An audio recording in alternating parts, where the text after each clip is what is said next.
देखिए, अगर युद्ध होता है तो उस समय आप अपने आप को किस तरह से बचाएंगे? क्या ऐसा करेंगे जिससे स्थिति भी पैनिक ना हो और अपनी सूझबूझ के साथ हर हालातों का सामना किया जा सके? इन सभी चीजों को ध्यान में रखते हुए केंद्र सरकार ने पूरे देश भर में मॉक ड्रिल के निर्देश दिए थे। देश में अलग अलग हिस्सों में मॉक ड्रिल की गई। उत्तर से लेकर दक्षिण और पूर्व से लेकर पश्चिम हर जगह मॉक ड्रिल कर आम जनता को जागरूक किया गया। इसी के साथ ही युद्ध की स्थिति अगर होती है तो उससे किस प्रकार से निपटा जाए। हरियाणा के भी अलग अलग शहर इसमें शामिल हैं। अब आपको जो तस्वीरें हम दिखा रहे हैं उसे आप जरा गौर से देखिए। ये वो तस्वीरें हैं जब मॉक ड्रिल का समय चल रहा था, ब्लैकआउट किया गया पूरे के पूरे एरिया में और देश भर से मॉक ड्रिल की तस्वीरें हैं वो सामने भी आई हैं।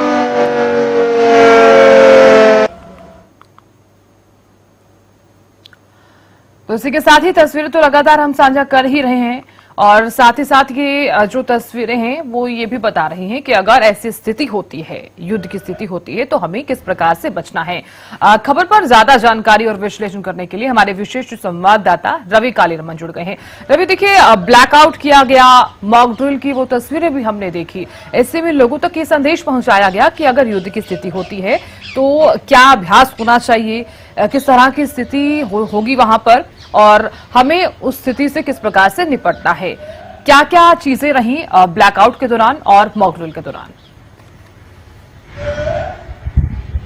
और बिल्कुल देखिए, पूरे देश भर में ये मॉक ड्रिल किया गया था और इस मॉक ड्रिल का मुख्य उद्देश्य यही था कि जब इस प्रकार की स्थिति पनपती है, इस प्रकार की स्थिति अगर होती है कि युद्ध की स्थिति में अपने आप को सबसे पहले सेफ किस प्रकार से किया जा सकता है। तो जब सायरन बजेगा, सायरन के क्या मतलब है, लंबा सायरन बजेगा उसका क्या मतलब है और छोटा सायरन बजेगा उसका क्या मतलब है। तो ये तमाम जो बातें हैं मॉक ड्रिल के द्वारा बताई गई और साथ साथ जब इस प्रकार की स्थिति बनती है तो अपने आप को सुरक्षित जगह पर कैसे आप अपने आप को पहुंचाएं, तो उसको लेकर भी जानकारी दी गई है। आग की स्थिति होती है, आग लगती है तो उसमें किस प्रकार से अपने आप को बचाया जाए, अपने आसपास वालों को बचाया जाए, तो उसके बारे में जो है वो बताया गया। साथ साथ जब कोई घायल हो जाता है तो उसको अस्पताल में किस प्रकार से पहुंचाना है, उसको किस प्रकार से फर्स्ट एड जो है वो दिया जा सकता है, तमाम बातें इस मॉक ड्रिल के द्वारा बताई गई। और रही बात ब्लैकआउट की, ब्लैकआउट पूरे देश में अलग अलग समय पर हुआ है। चंडीगढ़ की अगर खासतौर पर बात की जाए तो 7:30 से 7:40 तक ये ब्लैकआउट हुआ और हरियाणा की अगर बात की जाए तो 7:50 से 8 बजे तक ये ब्लैकआउट हुआ है। और ऐसे में कहीं ना कहीं पूरे प्रदेश भर के लोगों ने इस ब्लैकआउट में हिस्सा लिया। ब्लैकआउट के पीछे मुख्य उद्देश्य यही था, जब इस प्रकार की स्थिति बनती है, युद्ध की स्थिति बनती है, तो आप अपने घरों की लाइटें जो हैं वो बंद कर दें, यानी कि एक दिया तक न जलाएं, जिससे दुश्मन को रिहायशी एरिया का जो है वो पता ना चल सके कि कहाँ रिहायशी एरिया है और कितने घरों की आबादी यहाँ है। तो उसके चलते कहीं ना कहीं ब्लैकआउट जो है वो किया गया था और पूरे देश भर में अलग अलग समय पर ये ब्लैकआउट जो है वो किया गया। बिल्कुल रवि, देखिए, क्योंकि मॉक ड्रिल के जरिए पाकिस्तान को एक कड़ा संदेश तो दिया ही गया है और साथ ही साथ भारत ने ये भी दिखा दिया है कि हम एकजुट है, क्योंकि एकजुटता का जो संदेश है वो यहाँ पर दिया गया है।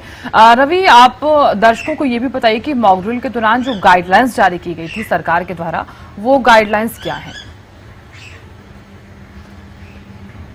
और बिल्कुल देखिए, अलग अलग गाइडलाइंस हैं किस प्रकार से सुरक्षा व्यवस्था चाक चौबंद करनी है। अगर आपको इमरजेंसी सेवाओं की जरूरत है तो वो आपको किस प्रकार से मिलेंगी, आप अपने आप को किस प्रकार से सुरक्षित रखते हैं, वो भी इस मॉक ड्रिल के माध्यम से बताया गया। साथ साथ अपने जो घायल जो साथी हैं वो उनको किस प्रकार से जो अस्पताल पहुंचाया जा सकता है, परिवारजन उनको किस प्रकार से जो है वो सेफ जोन में रखा जा सकता है। तो ये तमाम जो बातें हैं, तमाम जो निर्देश हैं वो मॉक ड्रिल के माध्यम से दिए गए थे। और आपको बता दें कि लगातार केंद्र सरकार और प्रदेश सरकार इस मॉक ड्रिल के माध्यम से प्रदेश के लोगों को, देश के लोगों को कहीं ना कहीं एक मैसेज देना चाहती है कि आप इस प्रकार की स्थिति रहती है तो पैनिक क्रिएट ना करें, यानी कि आप घबराएं नहीं, सेफ जगह पर अपने जाने का प्रयास किया जाए। तो इसमें सबसे मुख्य जो मॉक ड्रिल के दौरान अपनाए जाने वाले जो मुख्य सुरक्षा उपाय थे उनकी मैं जिक्र करना चाहूंगा। सायरन और चेतावनी का संकेत जो है वो किस प्रकार से पहचाना जाए उसके बारे में बताया गया। ब्लैकआउट के बारे में बताया गया। नागरिकों को जागरूक करना, स्कूल, कॉलेज, पंचायत भवनों सिविल डिफेंस प्रशिक्षण कार्यक्रम जो है वो किए गए।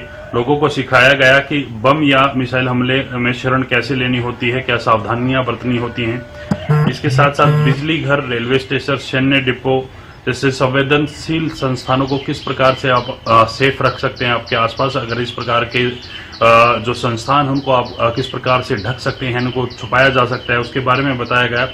आपातकालीन सेवाओं की तैयारियों का जायजा लिया गया। तमाम प्रदेशवासियों को ये भी बताया गया कि इन आपातकालीन सेवाओं का आप किस प्रकार से उपयोग कर सकते हैं जब इस प्रकार की स्थिति क्रिएट होती है। नियंत्रण कक्ष और संचार नेटवर्क, जिला स्तर और राज्य स्तरीय कंट्रोल रूम की कार्यक्षमता का परीक्षण जो है वो किया गया। वायुसेना प्रशासन और नागरिक सुरक्षा दलों के बीच रेडियो हॉटलाइन संपर्क स्थापित किस प्रकार से किया जा सकता है, उसके बारे में जानकारी दी गई। निकासी और राहत केंद्र की अगर खासतौर पर बात की जाए तो भीड़भाड़ वाले स्थानों से निकासी किस प्रकार से की जाए, यानी अपने आप को भीड़भाड़ वाले क्षेत्रों से किस प्रकार से दूर ले जाया जाए, उसके बारे में जो है वो बताया गया। ये तमाम जो बातें हैं वो बताई गई थी। चलिए रवि, बहुत शुक्रिया नजर बनाए रखने के लिए और जानकारी देने के लिए रवि।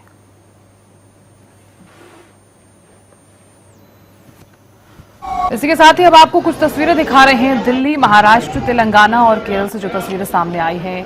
देखिए, किसी भी तरह से हालातों से निपटने के लिए देश तो तैयार है, लेकिन इसी के साथ ही सबसे ज्यादा जरूरी ये भी हो जाता है कि एक आम नागरिक जिसे सचेत किया जाए कि अगर युद्ध होता है, युद्ध की स्थिति अगर पनपती है तो हमें उस स्थिति से किस प्रकार से निपटना है। पैनिक नहीं होना है, डरना बिल्कुल भी नहीं है, बल्कि हमें वहां पर अगर हम एकजुटता के साथ वहां पर खड़े होंगे तो हो सकता है कि हम इस चीजों से भी जीत जाएं। और इसके अलावा भी तस्वीरें आप तक हम साझा कर रहे हैं। गुरुग्राम, पानीपत, फरीदाबाद, भिवानी और चरखी दादरी, करनाल, सोनीपत और कुरुक्षेत्र में देखिए किस तरह से लोगों तक एक कड़ा संदेश जो है वो यहां पर पहुंचाया गया। मॉक ड्रिल के दौरान जिस तरह से लोगों को ये भी बताया गया कि अगर स्थिति ऐसी खराब होती है तो हमें किस प्रकार से उस स्थिति से निपटना है, यानी कि यूं समझिए कि एक अभ्यास करवाया गया।